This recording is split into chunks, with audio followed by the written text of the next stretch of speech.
I feel like when a lot of people come across my channel, they sit and look at the hundreds of hours worth of Ninjago content I've uploaded on this thing over the years, and think to themselves, why Ninjago of all things? Like, of all the shows and multimedia franchises you could sit and dedicate this much time and energy to, why of all of the things did you pick Ninjago? And I've decided that seeing as this franchise officially turns 13 years old on today, January 14th, at least I really hope that's the day this video goes up, I thought I'd dedicate a video to answering this hypothetical made-up question in my head that I think people occasionally wonder about me. What is it about Ninjago that appeals to me so hard? The first thing has got to be the art direction of the series for me. So many series so easily fall down the path of just becoming boring, stale, and repetitive. Like Star Wars, for example, has had basically all of its characters for the past 5 years fight exclusively Imperial Stormtroopers, which has gotten incredibly boring to say the least. This is an issue that Ninjago has never really suffered from. Can you mostly attribute this to the fact that Ninjago is at the end of the day a toy brand and as a result kind of has to push out this many new villain designs and aesthetics in order to be able to consistently sell new toys to small children? Yes, absolutely. But that need to sell toys definitely has a knock-on effect of making the show feel more varied and interesting. Which for a franchise that's now been running for 13 years and has had 2 separate TV shows, one of which ran for 15 seasons, having art direction that so consistently gives its viewers something new really helps for the longevity of the series. And speaking of the whole consistently changing things up to help with the longevity of the series bit, another thing I really like about Ninjago is that it's not afraid to reinvent itself when things get stale.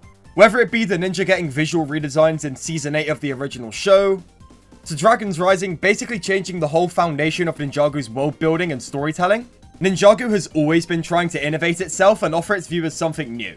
Even when that experimentation doesn't entirely work out all the time. A great example of this being the 11-minute episodes we got from 2019 through 2022, which did have some benefits to the storytelling of Ninjago, but the cons outweighed the benefits, sadly. Even with the overall failure of the 11-minute format for Ninjago, I'm glad they at least tried to do something new.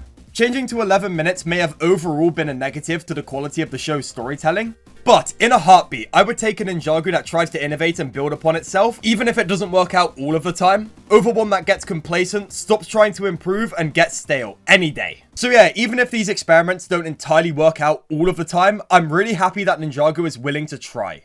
Because usually, that willingness to experiment and change things leads to some of the best Ninjago content we've ever gotten. Another thing that really helps is that I love the characters of this franchise. Over its 13-year-long run, Ninjago has accrued so many memorable, likable characters that I genuinely care about.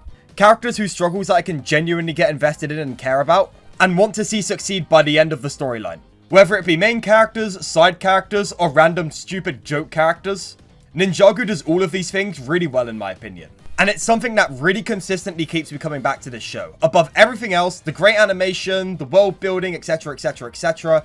I think the really great characters are the backbone of this entire franchise, and without them, it would be nothing. Which is why over the years I've made so many videos about how the characters in this show are written, both good and bad, because I think it's the most important aspect to making a Ninjago story work. But above that, it helps that Ninjago as a world is just so fun. Much like how the art direction of the show itself is very versatile, the world itself also has that quality. And worst case scenario, if you can't find a way for your insane setting to somehow fit within this world, just leverage one of the other 16 alternate worlds to Ninjago that are a part of the canon. And if that format gets boring, just pull a Dragon's Rising and smash them all together. I think especially after the introduction of the merge into this show, even 13 full years after this franchise initially debuted, I think there's still so much more potential for this franchise to expand and do even more new plotlines with these characters in this world. And with Dragon's Rising seemingly being more committed than ever to do just that, I could not be any more excited for the future of this franchise. So, happy 13 years Ninjago. Here's to many more years of great storytelling.